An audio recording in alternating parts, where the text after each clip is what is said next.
అందరికీ నమస్కారం. నేను ఈ వీడియో ద్వారా గ్రూప్ 1 మెయిన్స్ సెకండ్ లిస్ట్ లో సెలెక్ట్ అయిన క్యాండిడేట్స్ కి ఇచ్చిన అత్యంత తక్కువ సమయం మరియు దానివల్ల మేము ఎదుర్కొంటున్న సమస్యల గురించి వివరించదలుచుకున్నాను. అసలు మేము ఎందుకు మరికొంత సమయం కావాలని కోరుకుంటున్నాం అనే విషయంపై మా అభ్యర్థనలు ఏమిటంటే, నవంబర్ 2019లో ఎప్పుడైతే మొదటి లిస్ట్ విడుదలైందో అప్పుడు మమ్మల్ని సెలెక్ట్ చేయలేదు. కానీ కీ రివిజన్ మరియు కోర్టు కేసెస్ అనంతరం అక్టోబర్ 2020లో రిలీజ్ అయిన లిస్ట్ లో మేము సెలెక్ట్ అయ్యాం. కానీ ఎప్పుడైతే మేము మొదటి లిస్ట్ లో సెలెక్ట్ అవ్వలేదని తెలిసిందో అప్పుడే మేము మా గ్రూప్ 1 ప్రిపరేషన్ ని ఆపేయటం జరిగింది. అలాంటిది కొత్త లిస్ట్ లో మేము సెలెక్ట్ అయ్యామని తెలిసి మా ఆశలు చిగురించాయి. కానీ మేము సందిగ్ధంలో పడిపోయాం.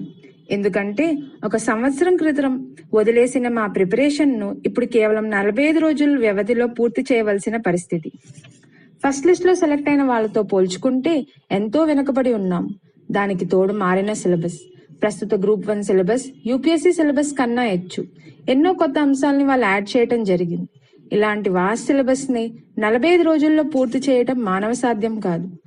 ఇక్కడ మీరు గమనించవలసిన విషయం ఏమిటంటే, ఫస్ట్ లిస్ట్ లో క్వాలిఫై అయిన వాళ్ళకి ప్రిపేర్ అవ్వటానికి లభించిన సమయం 400 రోజులు పైబడి.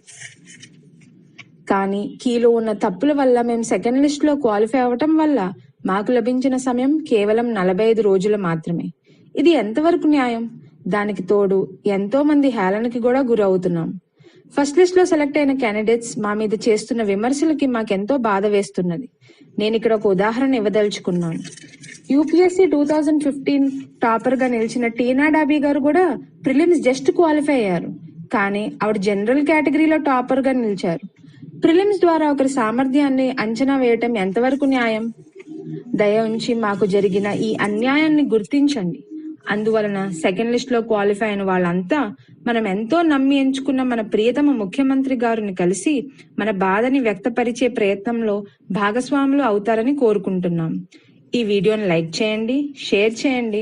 నాలాగే ఇబ్బంది పడుతున్న ఎంతో మంది సెకండ్ లిస్ట్ లో క్వాలిఫై అయిన వాళ్ళకి చేరాలని, వాళ్ళందరూ కూడా న్యాయం పొందాలని చేస్తున్న మా ఈ చిన్న ప్రయత్నానికి తమ వంతు సహకారాన్ని అందించగలరని ప్రార్థిస్తున్నాం.